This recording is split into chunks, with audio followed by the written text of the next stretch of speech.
The Galactic Tribunal had ruled over the known universe for 12,000 years. In all that time, every species that wanted to join the galactic community had to follow one simple rule. When two species had a problem they could not solve with words, they would each send one fighter. These two fighters would battle until one of them died or gave up. The winner species would get whatever they wanted.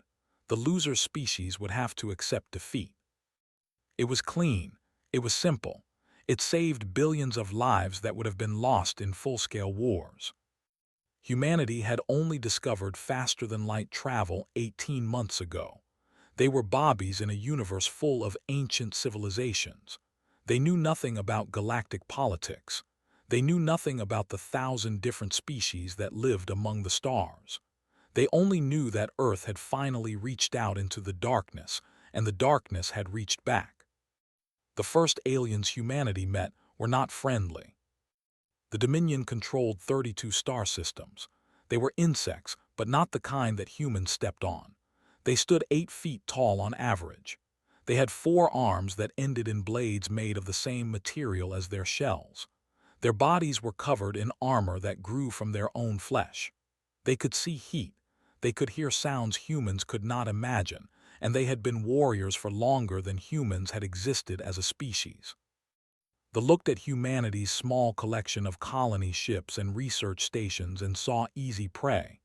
They sent a message to Earth with simple terms: surrender everything, become slaves, or face the consequences. Ambassador Wei was 63 years old. She had spent 40 years negotiating peace deals in the most dangerous places on Earth. She had talked warlords out of genocide. She had convinced terrorists to release hostages. She had never lost her calm, not once, not ever.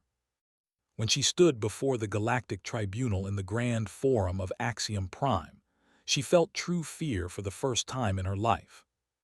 The forum was a massive dome that floated in space. Inside, representatives from 900 different species sat in rising rows that seemed to go up forever. Some of them looked almost human. Most of them did not. There were creatures made of light, creatures made of stone, creatures that existed as clouds of gas held together by magnetic fields. All of them were watching the tiny human woman standing alone on the central platform. The representative stepped forward.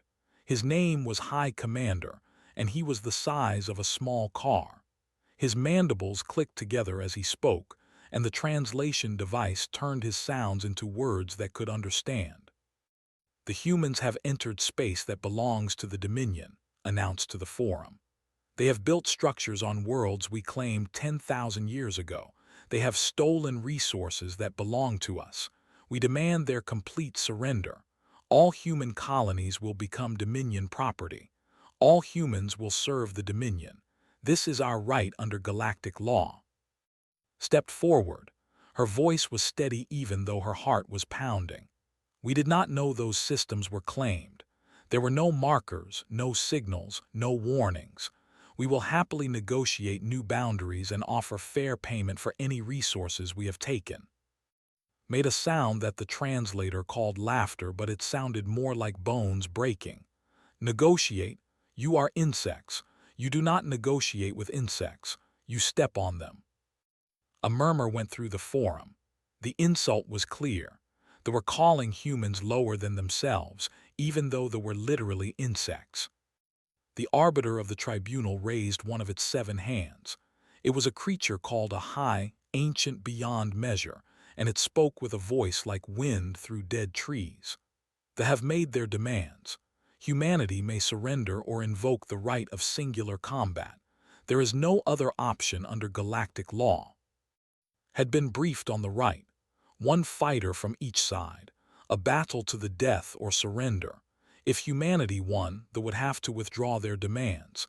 If humanity lost, every human everywhere would become property of the Dominion. She asked the question she needed to ask: who is the champion? The answer came not from but from the shadows behind him. A shape moved forward and felt her blood turn to ice.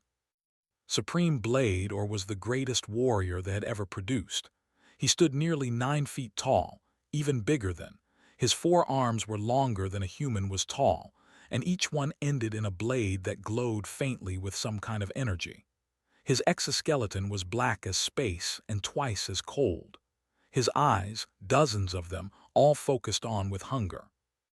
"I have killed 43 champions," Or said. His voice was soft, almost gentle, which made it worse. "I have fought species with powers your primitive mind cannot imagine. I have never been wounded. I have never been challenged. Your species will make 44. The forum went silent. Everyone knew Or's record. Everyone knew what he could do. Several species had simply surrendered rather than send a champion to face him. Looked at the monster in front of her. She thought about Earth, about her, about the billions of humans who had no idea their entire future was being decided in this moment. She thought about surrender, about what it would mean to doom her entire species to slavery. Then she thought about something else. She thought about human history. She thought about all the times humanity had faced impossible odds and refused to give up. She thought about the stubborn, crazy, never-say-die spirit that had carried her species from caves to the stars. She smiled. "We accept the right of singular combat," she said. The forum exploded with noise. His mandibles clicked in what might have been surprise, or tilted his massive head, studying her like she was a strange new bug he had never seen before. "You have 72 of your Earth hours to present your champion," the Arbiter announced.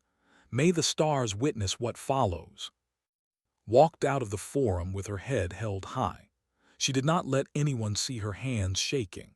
She did not let anyone hear her heart trying to break out of her chest. She had just bet the entire human race on a single fight. Now she had to find someone crazy enough to take that fight. Admiral had not slept in 36 hours. She sat in her office aboard the United Nations starship Defiance, surrounded by holographic screens showing the files of every elite warrior humanity had to offer. The best of the best. The strongest, fastest, most deadly fighters Earth had ever produced. None of them would be enough. General's face floated in front of her, transmitted from Earth Command. His expression was grim. "We've narrowed it down to 3 candidates from the Prometheus program. They've been genetically enhanced. Faster reflexes, stronger muscles, better healing. They're the closest thing we have to superhuman." Shook her head slowly. "They have been watching us since we entered space. They've recorded every military broadcast, every training exercise, every combat operation, or knows exactly how our enhanced soldiers fight. He's already prepared for them." "Then what do you suggest? We can't send an ordinary soldier against that thing." Pulled up a new file.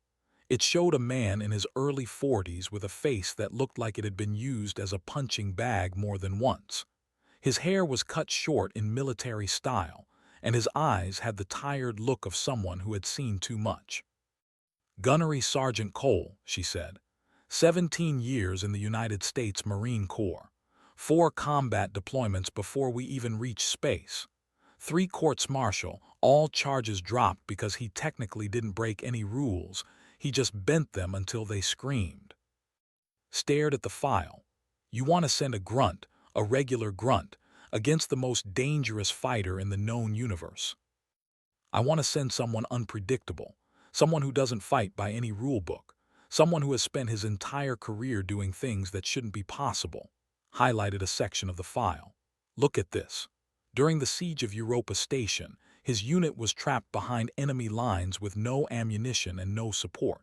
He held it for 6 hours using nothing but a fire extinguisher and a broken chair leg. Killed 11 enemy combatants. When asked how, he said, and I quote, 'They expected me to die. I disagreed.' Was quiet for a long moment. 'The fate of humanity depends on this choice, Admiral. If we're wrong, our entire species becomes slaves.' 'I know,' leaned forward. 'General Or has killed 43 champions. Every single one of them was the best their species had to offer. Every single one of them fought with honor, with skill, with technique. And every single one of them is dead. If we send our best, we send them to die, or has seen every trick in the book.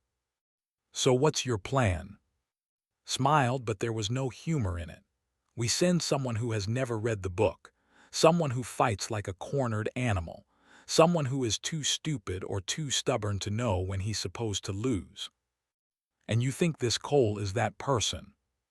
Last year, he got into a bar fight with 7 men twice his size. He broke 3 of his own fingers punching one of them in the skull. When the military police arrived, all 7 men were unconscious, and Cole was sitting on top of them drinking a beer he'd taken from behind the bar. When asked why he didn't just leave, he said he hadn't finished his first beer yet and wasn't going to waste it. Let out a long breath. Where is he now? Check the file. On leave. Last known location is a bar in Manila. His communication device has been turned off for 3 days. Probably drunk. Almost certainly drunk. There was another long pause. His face showed the weight of what they were discussing. The future of humanity, decided by a hungover Marine in a bar halfway around the world from anything important. Do it, finally said. God help us all, but do it. If we're going to lose, at least we'll lose on our own terms. The connection ended. Immediately opened a new channel to Captain Sarah, one of her best retrieval specialists. Captain, I have a mission for you. You're going to Manila to pick up a package. What kind of package, Admiral? A drunk Marine. You have 6 hours to get him sobered up enough to save humanity. There was a pause. Is this a joke, Admiral? I wish it was, Captain. I really wish it was. 4 hours later, Captain stood in the doorway of a bar that looked like it hadn't been cleaned since the last century. The smell hit her first, a mixture of cheap alcohol, cigarette smoke, and something she didn't want to identify. The sound came next, a jukebox playing music that had been old when her grandmother was young. The bar was nearly empty. A few old men sat in corners, nursing drinks and memories. The bartender was asleep standing up, held in place by the counter. And there, face down on a pool table in the back, lay Gunnery Sergeant Cole. Empty bottles surrounded him like a fortress. His snoring was loud enough to rattle the balls still scattered across the green felt. He was wearing civilian clothes that looked like they had lost a fight with a washing machine, and his boots were missing entirely. Approached carefully, she had read his file on the flight over. This man had killed people with his bare hands. This man had survived things that should have destroyed him. This man was humanity's last hope. This man smelled like a brewery, had exploded inside another brewery. Gunny Cole, she said loudly, time to wake up. He didn't move. Gunny Cole, this is Captain United Nations Space Command. You need to come with me, now. One eye opened, it was bloodshot and unfocused. I'm on leave, he mumbled. Your leave has been cancelled. Earth needs you. The eye closed again. Earth can wait. Took a deep breath. She had been told to bring him back willing or not, but looking at him now, she wondered if they had made a terrible mistake. This was the man who was going to fight for all of humanity, this wreck of a human being. She decided to try the truth. An alien empire wants to enslave every human in existence. You have been chosen to fight their greatest warrior in single combat. If you win, humanity stays free. If you lose, we all become slaves. The fight is in 48 hours. For a long moment, nothing happened. Then, slowly, Cole pushed himself up from the pool table. He swayed dangerously but stayed upright. His face was a mess of stubble and confusion, but somewhere in his bloodshot eyes, a spark appeared. That's a new one, he said. Usually people just tell me I missed formation. This is real, Gunny, as real as it gets. He looked at her for a long time, studying her face, searching for the lie. He didn't find one. All right, he said finally, but I'm taking my beer. He grabbed a half-empty bottle from the table and walked toward her, barefoot and swaying. Captain watched him go and wondered what she had just unleashed upon the galaxy. Whatever it was, she had a feeling the galaxy wasn't ready for it. The medical bay of the Defiance was cold and bright. Cole sat on a metal table with tubes running into his arms, pumping fluids into his body to fight the poison he had spent 3 days putting in. His head felt like someone was using it as a drum. His stomach felt like it wanted to escape through his mouth. His eyes hurt when he looked at anything brighter than complete darkness. He had felt worse, but not by much.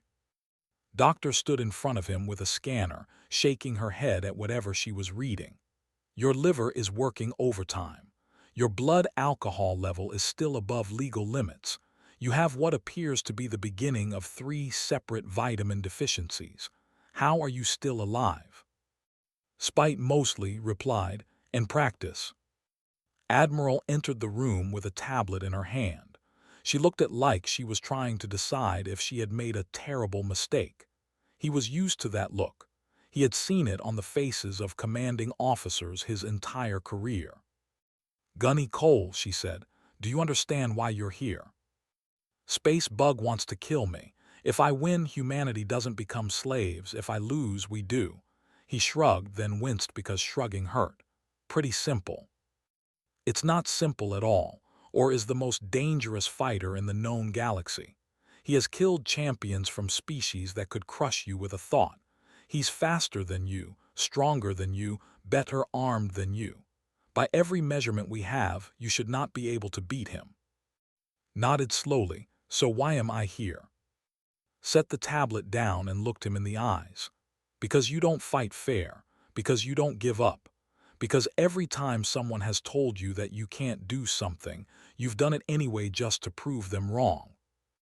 That's a nice speech, but you didn't answer my question. Why me specifically? You have special forces, you have enhanced soldiers, you have people who actually know what they're doing. The Admiral was quiet for a moment. When she spoke again, her voice was different, softer, more honest. Because Or has studied all of them. He knows how trained soldiers fight. He knows how enhanced humans move. He's prepared for professionals. She paused. He's not prepared for you. Nobody is ever prepared for you. That's your gift. Laughed, then coughed, then groaned. Gift, right. He rubbed his eyes with the palms of his hands. Okay, show me what I'm dealing with. For the next 6 hours, watched recordings of Or's previous fights. He watched the alien kill a being made of living metal by finding the gaps in its joints. He watched it defeat a creature twice its size by being faster and smarter. He watched it destroy champion after champion, each one falling to those terrible blade arms. The alien was a machine built for murder. Every movement was perfect. Every strike was deadly. It knew exactly what it was doing at every moment. Watched it all with the careful attention of a man studying a problem. When the last recording finished, he sat back and closed his eyes. Well, asked, what do you think? I think I'm going to die, said calmly. That thing is better than me in every way. I can't outfight it. I can't outrun it. I can't outlast it. The room went quiet. Even the hum of the medical equipment seemed to fade. Then why aren't you running? Asked. Opened his eyes. There was something in them now, something hard and bright and dangerous. It was the look of a man who had decided something important. Because I've been in fights I should have lost before. I've been shot, stabbed, blown up, and left for dead. I've fought enemies who were stronger, faster, and smarter than me, and I'm still here. He stood up from the table, pulling the tubes from his arms without flinching. You want to know my secret? I don't win by being better. I win by being too stupid to know when I've lost. He walked to the window and looked out at the stars. Somewhere out there, Or was waiting. Somewhere out there, the fate of humanity was hanging by a thread. Tell me the rules, he said, all of them. Brought up the combat regulations on her tablet. The fight takes place in the arena of judgment. It's a sphere 1 kilometer wide floating in neutral space. Inside, there's a main fighting platform, elevated areas, and some zones with 0 gravity. No weapons are provided. You can bring whatever you can carry on your body. The fight ends when one champion dies or surrenders. There's no time limit. What about armor, technology, chemical enhancement? All allowed, but don't use them. or fights with only his natural body. It's a point of pride for them. Smiled, it was not a nice smile. Pride, that's good, that's something I can use. He turned back to face the Admiral. I need 3 things. First, I need everything you have on biology. Weak points, sensitive areas, anything that might hurt them. We don't have much. They don't share information about themselves. Get what you can. Second, I need a plasma cutter, small enough to hide in a boot, strong enough to cut through that shell. Nodded, that can be arranged. Third, and this is the important one, paused, I need a drink. The Admiral stared at him. You're about to fight for the survival of our species, and you want alcohol. I fight better with a headache. It gives me something to be angry about. He shrugged again, and this time he didn't wince. Besides, I have a tradition. Before every fight I have one drink, not to get drunk, just to remind myself that I'm human, that I'm not a weapon, not a machine, just a man who doesn't know when to quit. Studied him for a long moment. She had commanded soldiers for 20 years. She had seen bravery and cowardice, genius and stupidity, hope and despair. She had never seen anything quite like Cole. One drink, she said finally, and then you get some sleep. You have 30 hours until the fight. Nodded. As turned to leave, he called out to her. Admiral, why didn't you tell me the real reason you chose me? She stopped but didn't turn around. I told you the real reason. Part of it, not all of it. His voice was quiet but steady. You chose me because if I lose, nobody important dies. I'm expendable. If one of your super soldiers loses, that's a tragedy. If a drunk Marine loses, that's just bad luck. I'm the choice you make when you don't expect to win. Was silent for a long time. When she finally spoke, her voice was barely above a whisper. Get some rest, Gunny Cole. Whatever you think about why you're here, you're still humanity's only hope. She left, stood alone in the medical bay, looking out at the uncaring stars, and wondered if that was supposed to make him feel better. It didn't, but it did make him angry. And angry was good. Angry was something he could use. The arena of judgment was the most impressive thing had ever seen, and he hated it immediately. It floated in empty space, a massive sphere made of transparent material that let everyone see what happened inside. Around it, thousands of observation platforms held millions of spectators from hundreds of different species. Ships of every size and shape filled the surrounding space, all of them carrying beings who wanted to watch humanity's fate be decided. Stood in the preparation room, a small chamber attached to the arena's outer shell. Through the window, he could see the fighting platform inside, a flat surface about the size of a football field. Above and around it were elevated platforms, pillars, and zones where gravity didn't work properly. It was designed to give fighters options, to make the combat more interesting for the spectators. Didn't care about interesting. He cared about winning, or at least not dying immediately. He was wearing standard Marine combat utilities, the same clothes he would wear on any normal mission. No armor, no fancy technology, just tough fabric and his own skin. In his right boot, hidden against his ankle, was the plasma cutter. It was small enough that he could close his hand around it completely, but powerful enough to cut through starship hulls. Against Or's shell, it might buy him a few seconds. That was all he could hope for. Captain's voice came through the communication device in his ear. 5 minutes, Gunny. How are you feeling? Like death warmed over, replied honestly, but I've felt worse. The entire human race is watching, no pressure. Funny, rolled his shoulders, testing his range of motion. The doctors had done what they could. His body was as ready as it would ever be. His mind was another matter. Through the window, he watched the opposite entrance open, or emerged into the arena, and even from this distance, felt a chill run down his spine. The alien was massive, 9 feet of black chitin and blade arms, moving with a grace that seemed impossible for something so large. The crowd reacted with cheers and clicking sounds and noises couldn't identify.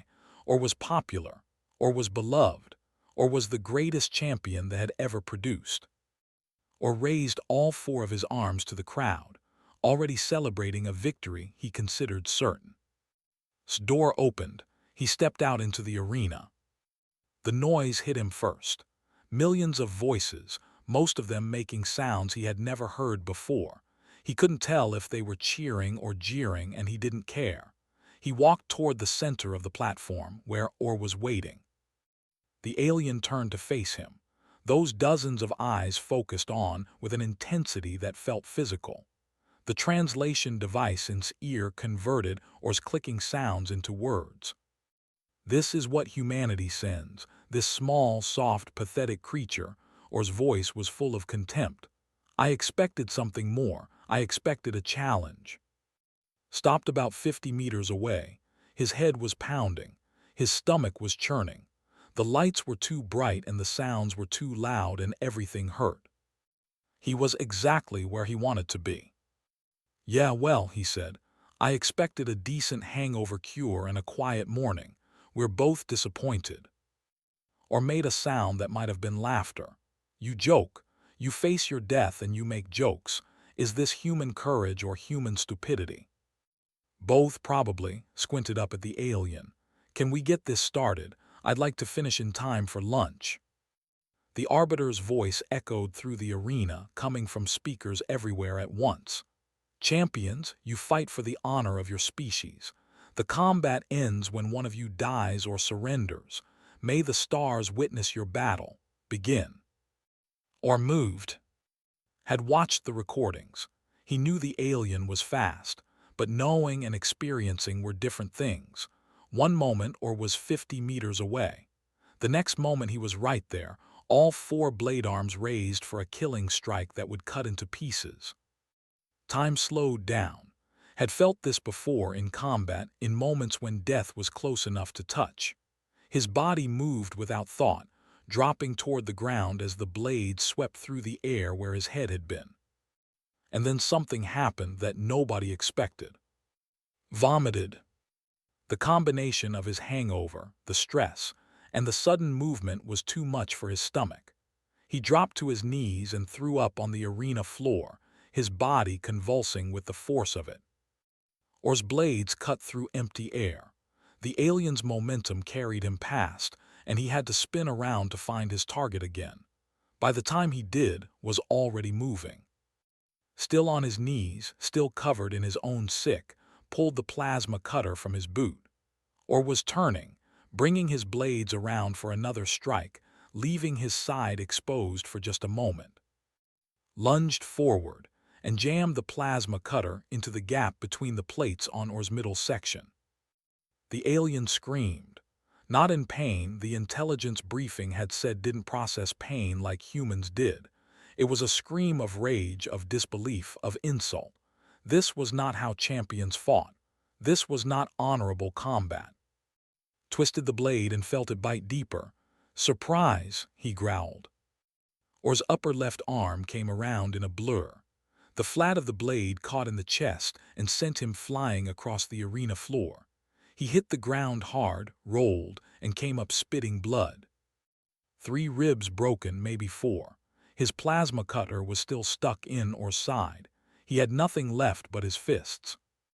The alien pulled the cutter out and threw it aside. Green fluid leaked from the wound, but it wasn't fatal. Wasn't even close to fatal. You fight without honor, Or said. His voice had changed. The contempt was gone, replaced by something colder. You fight like an animal. I fight to win, wiped blood from his mouth. There's a difference. They came together again, and this time Or was more careful. He used his superior reach to keep at a distance, his blades flashing in patterns designed to cut and slice without letting the human get close.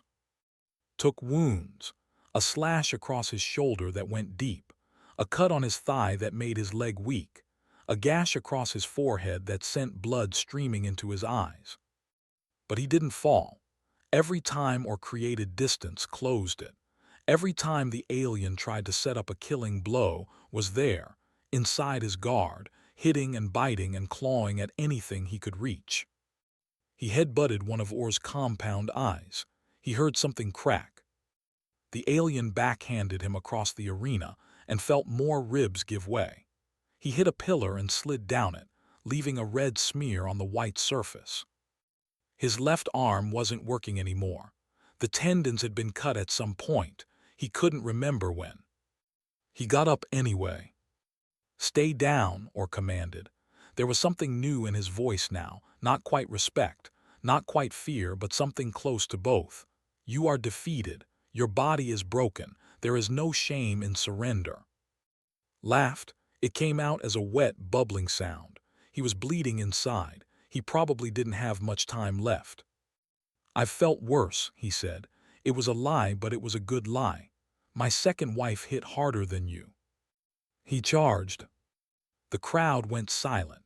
Every being in every observation platform watched the broken human running toward certain death, running toward a monster that could end him with a single blow. Or raised his blades. Smiled. He had never planned to win by being better. He had planned to win by being too stupid to know when he had lost. And right now, covered in blood and barely able to stand, he was exactly where he needed to be.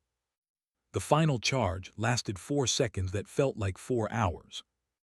Orr's remaining functional arms came down in killing arcs. One blade went through his shoulder, punching out the back. Another sliced across his thigh, cutting to the bone. The pain was beyond anything he had ever experienced, a white-hot fire that consumed everything.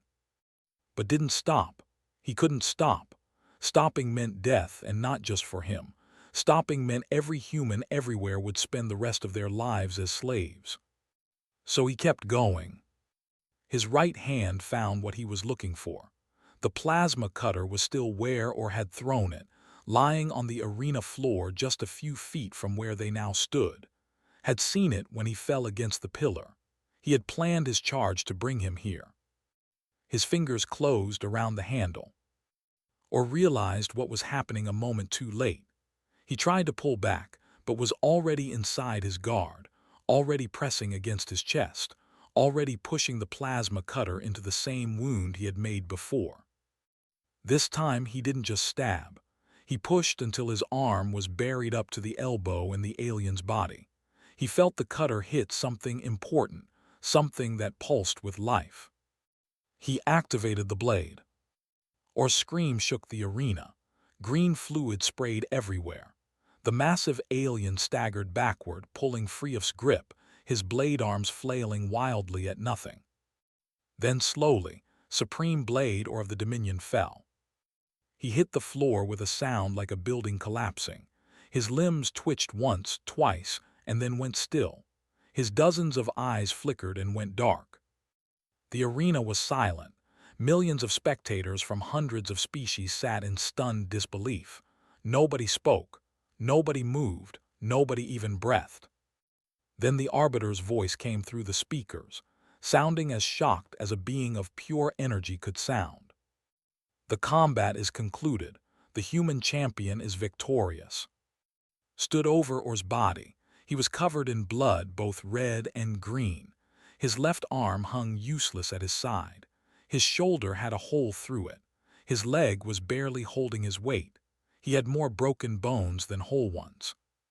He looked up at the observation platforms, at all those alien faces staring down at him with expressions he couldn't read. "We done here," he said. His voice was rough and wet. "I need a drink." Then he collapsed. He woke up 3 days later in the medical bay of the Defiance. Doctor was there, along with Admiral and about a dozen other people he didn't recognize. His body was wrapped in bandages and tubes, and everything hurt in new and creative ways. "He's awake," someone said. Moved to his bedside. For the first time since he had met her, she was smiling. "Gunny Cole, how do you feel?" "Like I got hit by a spaceship." He tried to sit up and immediately regretted it. "What happened?" "You won." Smile grew wider. "The Galactic Tribunal ruled in humanity's favor. They have withdrawn all their claims. They're not allowed to approach human space for the next 100 years. processed this information slowly. His brain was fuzzy from painkillers and whatever else they had pumped into him. So we're not slaves. We're not slaves because of you. Good, he closed his eyes. Can I go back to sleep now? But sleep would have to wait. Over the next few weeks, as slowly healed, he learned what his victory had meant to the galaxy. 17 species had been planning to challenge humanity. They had seen the young species as easy prey, just like the had. After killed, they all quietly canceled their plans. The recording of the fight became the most watched event in galactic history. Beings from every corner of the universe watched the broken human charge a monster and win through sheer refusal to die. They watched him get up again and again when any reasonable creature would have stayed down. They watched him do the impossible. Ambassador visited him in the medical bay on his 4th day of recovery. She brought flowers, which seemed strange given the circumstances. "I wanted to thank you personally," she said. "You saved us all." Looked at the flowers, then at her. "You took a big risk choosing me. I could have lost, I should have lost." "Yes," she agreed, "but you didn't. Why did you accept the fight in the first place? You could have tried to negotiate. You could have stalled for time." Was quiet for a moment. She set the flowers on the table beside his bed and sat down in the chair next to him. Because running would only delay the inevitable. Sooner or later, some species would challenge us. Sooner or later, we would have to prove that humanity deserves to exist among the stars. She looked at him with eyes that had seen too much. "You didn't just win a fight, Gunny Cole. You told the entire galaxy what kind of species we are." "And what kind is that?" "The kind that doesn't quit. The kind that fights dirty when we have to and clean when we can. The kind that gets knocked down and gets back up again and again, until we win or until there's nothing left." She smiled softly. "The kind that sends a hungover Marine to fight an alien god and somehow comes out on top." Laughed, which hurt, but he did it anyway. "I'm not a hero, I'm just too stubborn to know when I've lost." "Maybe that's what heroes are." Stood up. "Get some rest. When you're healed, there are about 100 different species who want to meet you. You've become the most famous human in the galaxy." She left, lay in his bed looking at the ceiling, thinking about everything that had happened. He had never wanted to be famous. He had never wanted to be a hero. He had just wanted to finish his leave in peace and maybe find a bar with decent beer. Instead, he had fought a monster and won. He had saved his entire species. He had become a symbol of everything humanity could be when pushed to the edge. The door opened again. Captain walked in carrying a bottle. "I know you're not supposed to have this," she said, "but I thought you might need it." She handed him the bottle. It was cheap whiskey, the kind you could find in any dive bar on Earth. The kind he had been drinking in Manila before all this started. Smiled. He took the bottle and raised it in a toast to no one in particular. "To being too stupid to quit," he said. He drank. And somewhere out there in the darkness between the stars, the galaxy watched humanity and wondered what they would do next. They had seen the impossible. They had seen a broken man defeat a perfect warrior. They had seen a species that refused to know its place. They were afraid. They were right to be. Because Cole was just one human. There were billions more where he came from, and every single one of them carried that same spark inside them, that stubborn refusal to give up, that crazy determination to keep going no matter what. The galaxy had met humanity now. They had seen what one hungover Marine could do. They weren't ready for what came next. Nobody ever was.